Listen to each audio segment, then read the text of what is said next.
All right, just a couple of thoughts. One that's sort of deeply cosmic and another one that is fascinatingly disturbing, I think. But you'll be the judge of this. Consider a couple of fundamental facts that has been gleaned in the past 60 years.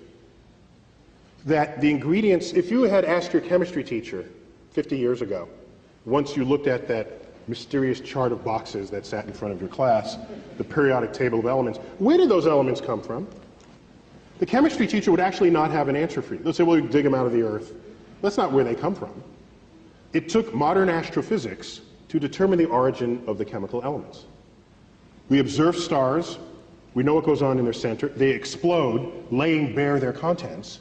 And what we have discovered is that the elements of the periodic table, that which we are made of, derive from the actions of stars that have manufactured the elements, exploded, scattered their enriched guts across the galaxy, contaminating or enriching gas clouds that then form a next generation of stars populated by planets and possibly life. And so, when you look at the ingredients of the universe, the number one ingredient is hydrogen. Next is helium. Next is hydrogen, helium, oxygen, carbon, nitrogen. Those are the top ingredients in the universe. So you say, well, okay, that's kind of cool. Well, and you look at Earth, because we like thinking of ourselves as special, we say, oh, we're special. Well, what are we made of? Well, what's the number one sort of molecule in the body? It's water.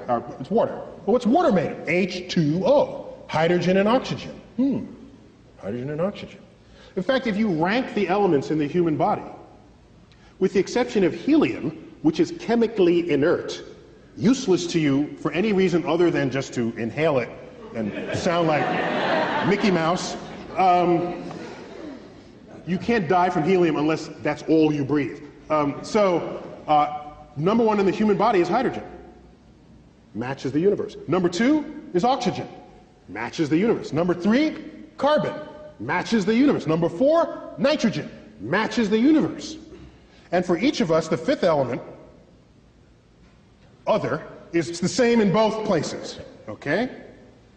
Other. So, we learned in the last 50 years that, of course, not only do we exist in this universe, it is the universe itself that exists within us. And had we been made of some rare isotope of bismuth, you would have arguments, hey, we're something special.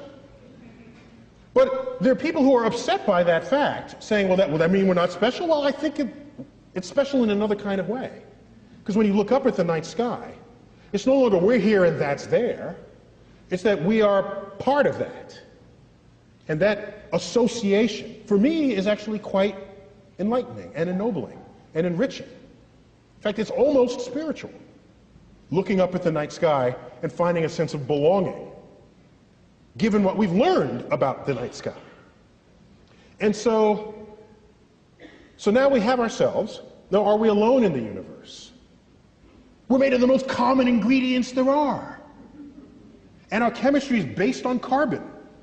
Carbon is the most chemically active ingredient in the entire periodic table. If you were to find a chemistry on which to base something really complex called life, you would base it on carbon. Carbon is like the fourth most abundant ingredient in the universe. Isn't that rare?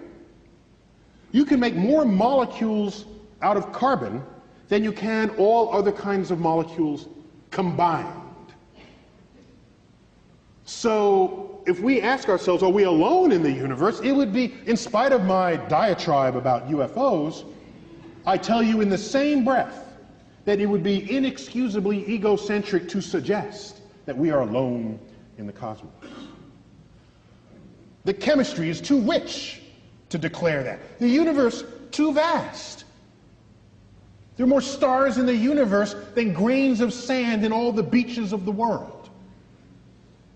There are more stars in the universe than all the sounds and words ever uttered by all humans who have ever lived.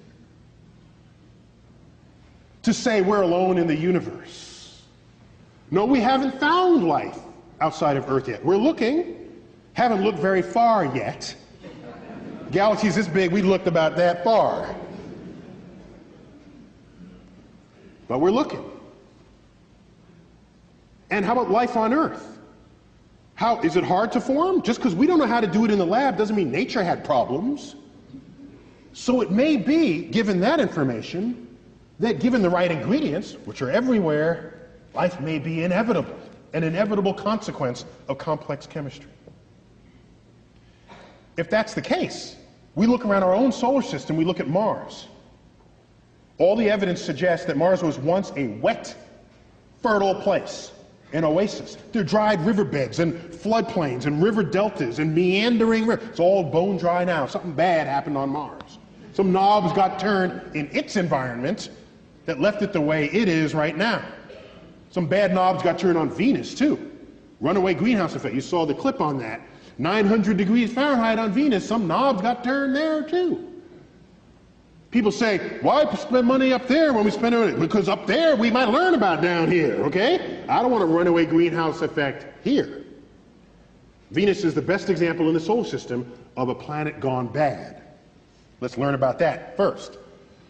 So, it turns out we learned that asteroid impacts, when they hit, can cast rocks in the surrounding areas into space with escape velocity, so they never come back to the planet from which it was launched.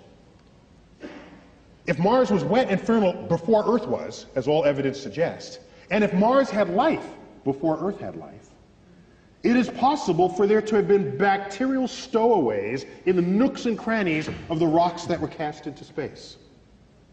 There's some hardy bacteria that we already know exists on Earth. Survives extreme temperatures, pressures, freeze-dried, reconstituted, radiation. The hostile environment of space would be nothing to some of these bacteria. It may be that life on Earth was seeded by bacterial stowaways on rocks that were cast free from Mars. This is a plausible scenario that's called Panspermia, the transference of life from one planet to the next. If that's the case, that makes all of us descendants of Martians. I want to alert you in advance. Now, let me give you a disturbing thought. A fascinatingly disturbing thought, and we'll leave you on that note.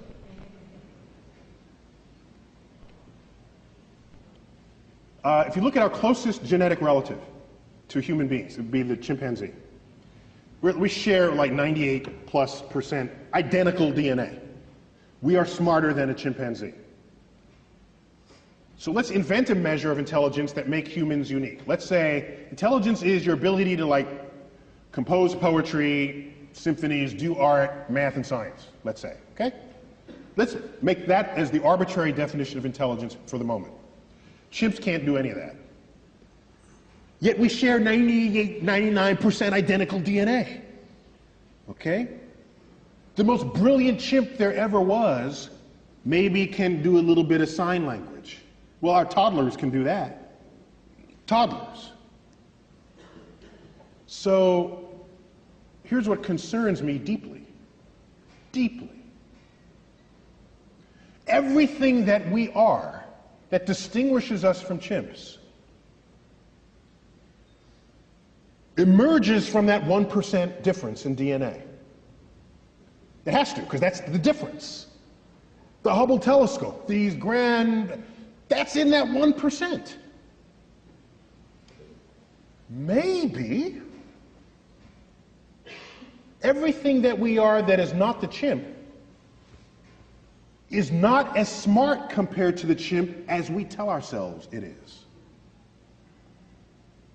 Maybe the difference between constructing and launching a Hubble telescope and a chimp combining two finger motions as sign language, maybe that difference is not all that great.